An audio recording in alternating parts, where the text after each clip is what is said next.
আবার বেড়েছে সোনার দাম 1,36,000 প্লাস। যদি এমনই দাম বাড়তে থাকে তাহলে সোনার কারিগরদের কি হবে?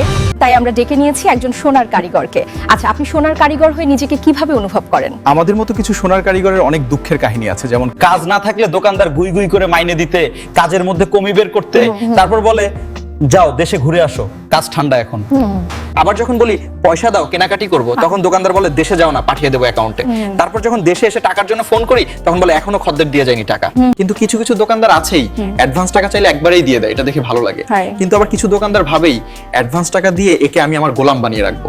আবার কিছু কারিগর এমনও আছে যারা দোকানদারের পেছনে অনেক ঘাফলা করে, কিন্তু আশ্চর্যের বিষয় সেই কারিগরই আবার দোকানদারের প্রিয় হয়ে যায়। আরো অনেক কাহিনী আছে দোকানদার কারিগরদের নিয়ে।